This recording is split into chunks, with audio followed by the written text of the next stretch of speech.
Assalamualaikum warahmatullahi wabarakatuh. Selamat pagi anak-anak kelas 5. Bagaimana kabarnya hari ini? Semoga semuanya dalam keadaan sehat walafiat. Hari ini kita akan melanjutkan pembelajaran tema 2, subtema 2. Sebelum kalian masuk ke materi pembelajaran hari ini, jangan lupa kalian untuk berdoa di rumah kalian masing-masing. Kemudian kalian isikan juga presensi sebagai bukti kehadiran kalian mengikuti pembelajaran daring ini ya.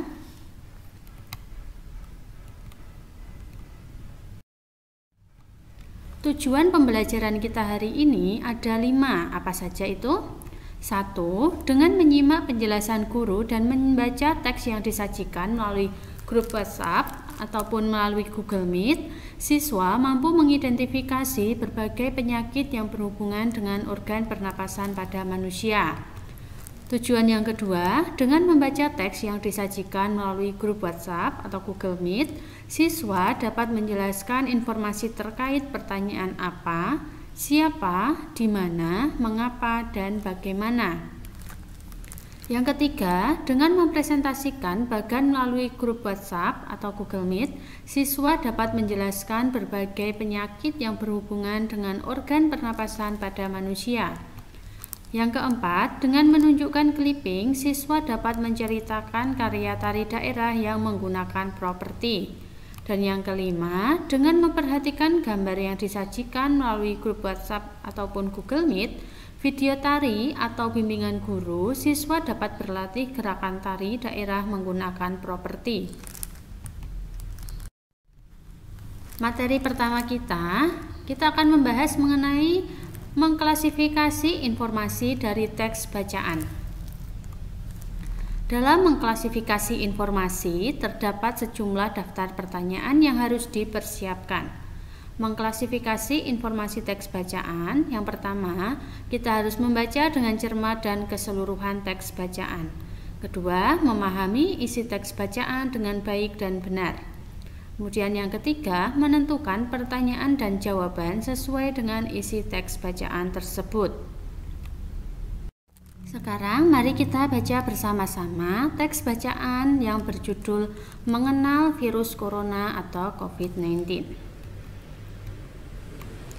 Virus corona merupakan keluarga besar virus yang menyebabkan penyakit pada manusia dan hewan. Pada manusia biasanya menyebabkan penyakit infeksi saluran pernapasan, misalnya flu biasa hingga penyakit yang serius seperti Middle East Respiratory Syndrome atau MERS dan sindrom pernapasan akut berat atau Severe Acute Respiratory Syndrome atau SARS. Virus corona jenis baru yang ditemukan pada manusia sejak kejadian luar biasa muncul di Wuhan, Tiongkok pada Desember 2019 tersebut kemudian diberi nama Severe Acute Respiratory Syndrome Coronavirus 2 atau SARS-CoV-2 dan menyebabkan penyakit Coronavirus Disease 2019 atau COVID-19.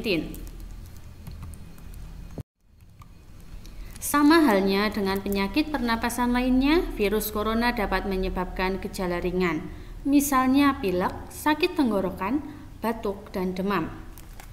Sekitar 80% kasus dapat pulih tanpa perlu perawatan khusus. Sekitar 1 dari setiap 6 orang mungkin akan menderita sakit parah seperti disertai pneumonia atau kesulitan bernapas yang biasanya muncul secara bertahap. Bagi orang yang berusia lanjut dan orang-orang dengan kondisi medis yang sudah ada sebelumnya, seperti diabetes, tekanan darah tinggi, dan penyakit jantung, mereka biasanya lebih rentan untuk menjadi sakit parah. Setiap orang dapat terinfeksi dari penderita virus corona. Penyakit ini dapat menyebar melalui tetesan kecil atau kita sebut droplet dari hidung atau mulut pada saat batuk atau bersin. Droplet tersebut kemudian jatuh pada benda di sekitarnya. Kemudian, bila ada orang lain menyentuh benda yang sudah terkontaminasi dengan droplet tersebut, lalu orang itu menyentuh mata, hidung, atau mulut, yaitu di segitiga wajah, orang tersebut dapat terinfeksi virus corona. Selain itu, seseorang dapat terinfeksi virus corona saat tanpa sengaja menghirup droplet dari penderita. Oleh karena itu, penting untuk selalu menjaga jarak kurang lebih 1 meter dari orang-orang di sekitar kita. Saat ini kita harus tetap mematuhi protokol kesehatan. Kita lakukan selalu 5M.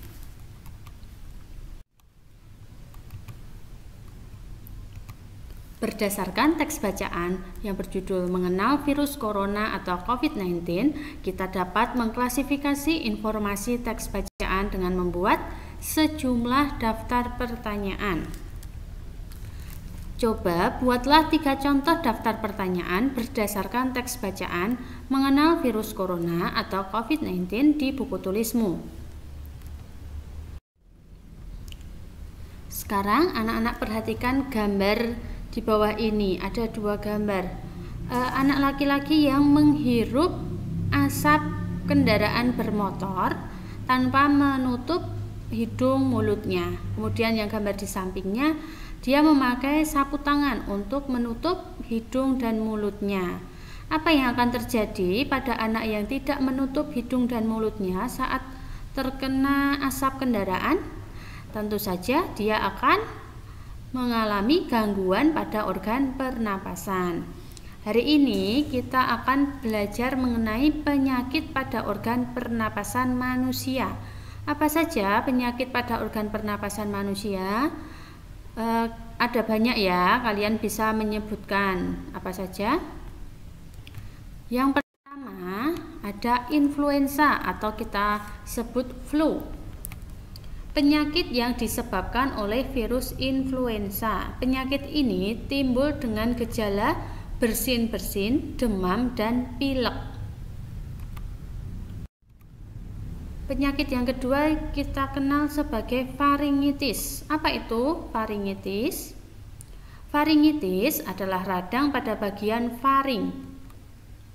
Nah, bisa dilihat pada gambar ini.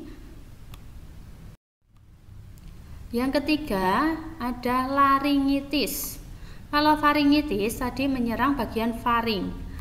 Untuk laringitis ini adalah radang pada bagian laring. Di bagian laringnya itu mengalami peradangan.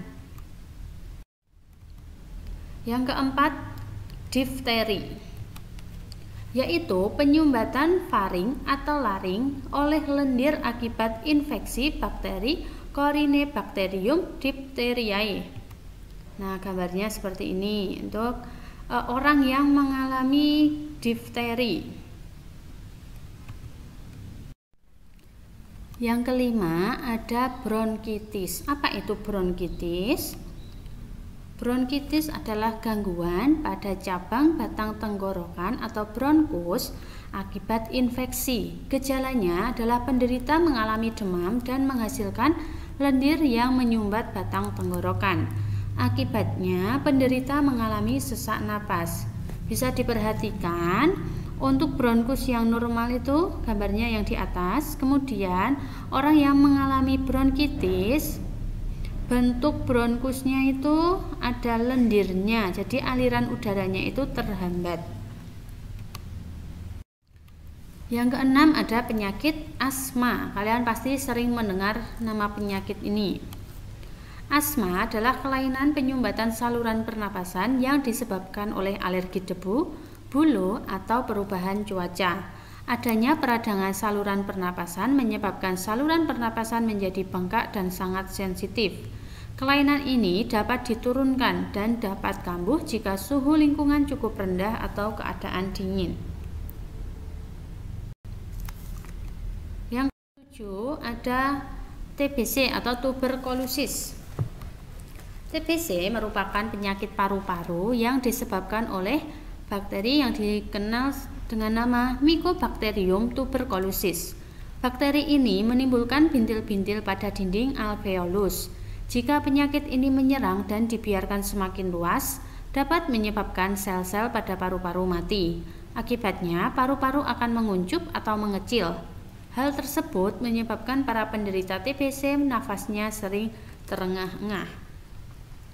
Nah, ini bagian yang diserang dengan bakteri Mycobacterium tuberculosis di bagian alveolus, yaitu tempat pertukaran oksigen dan karbon dioksida. Yang selanjutnya ada pleuritis. Pleura adalah lapisan tipis atau selaput yang melindungi paru-paru.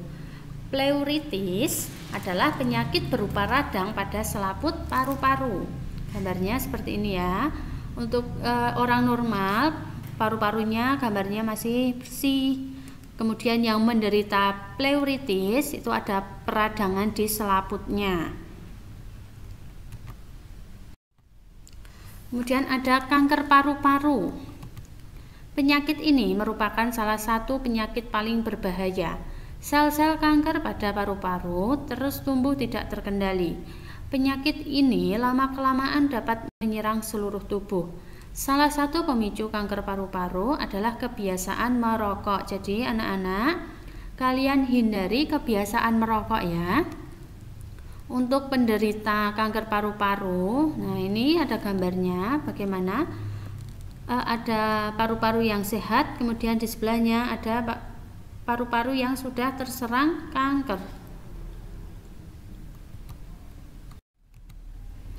Kemudian ada juga penyakit yang disebut emfisema. Apa itu emfisema? Yaitu penyakit dengan ciri-ciri menggelembungnya paru-paru akibat perluasan alveolus berlebihan. Nah ini gambarnya, alveolusnya semakin menggelembung, membesar. Asfiksi, nah ini yaitu gangguan pada pengangkutan dan penggunaan oksigen oleh jaringan akibat tenggelam, pneumonia atau keracunan karbon monoksida.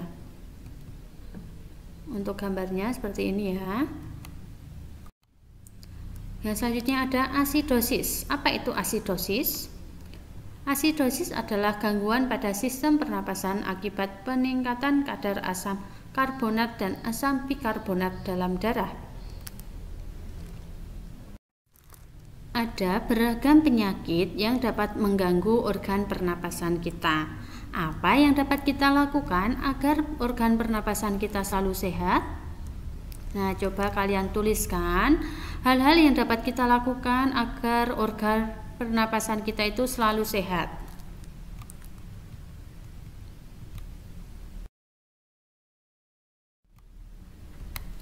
Tahukah kamu, kebiasaan hidup sehat akan meminimalkan kemungkinan kita terserang penyakit, termasuk penyakit pada sistem pernapasan.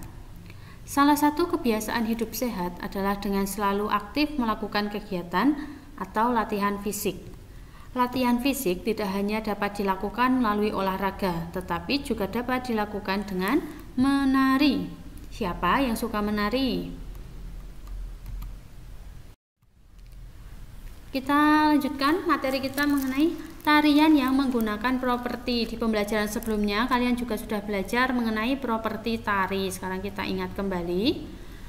Sebuah tarian akan semakin menarik untuk dilihat saat para penari tersebut menggunakan properti tari. Properti tari itu apa? Properti tari adalah segala kelengkapan dan peralatan dalam penampilan atau peragaan menari. Dengan kata lain, properti tari adalah segala sesuatu yang diperlukan oleh penari di ruang pentas. Konsep dan properti tari harus sesuai dengan tarian yang akan diperagakan. Jadi propertinya itu harus sesuai dengan tema tarian. Properti tari dibagi menjadi dua macam, yaitu stage property dan dance property. Kita belajar mengenai stage property. Stage property merupakan media atau peralatan yang diatur atau diletakkan di area pentas dalam pertunjukan tari. Misalnya panggung, set lampu, background atau dekorasi panggung, dan sistem suara. Nah, itu harus dilengkapi agar pertunjukan atau pementasan tari itu semakin meriah dan semakin menarik untuk dilihat. Yang kedua ada dance property. Dance property merupakan media atau alat yang digunakan penari dalam pertunjukan tari. Fungsinya sebagai alat pendukung pada suatu karakter yang akan dimainkan. Misalnya, dance property itu ada selendang, rangkaian bunga, topeng, payung, boneka, bakul, piring, sapu tangan, dan lain-lain. Nah, sekarang kita belajar mengenai properti tari yang digunakan. Untuk gambar yang pertama ini, tariannya yaitu tari apa? Iya, tari piring. Properti yang digunakan berupa piring. Dan gambar yang kedua ini yaitu gambar tari bon dan kendi. Jadi propertinya itu ada beragam. Contohnya payung, kemudian ada kendi, ada boneka bayi, ada selendang juga. Yang ketiga, ini ada tari kipas Pakarena. Propertinya yaitu kipas. Gambar yang keempat, ini ada tari kuda lumping. Propertinya ada kuda lumping. Kemudian yang terakhir ini contoh tariannya ada tari reog dari Ponorogo. Properti yang digunakan yaitu topeng reog. Pernahkah kamu melihat sebuah pementasan tari? Properti apakah yang digunakan oleh para penari tersebut? Sekarang menurutmu lebih bagus penari yang menggunakan properti tari atau penari yang tidak menggunakan properti tari? Silakan kalian tuliskan pendapat kalian di kolom komentar boleh. Cukup sekian materi pembelajaran kita hari ini. Adakah pertanyaan dari kalian? Jika ada pertanyaan boleh kalian tulis di kolom komentar YouTube ini, atau kalian boleh kirimkan ke nomor WA Bu Guru. Bu Indah cukupkan materi pembelajaran kita hari ini ya. Terima kasih. Wassalamualaikum warahmatullahi wabarakatuh.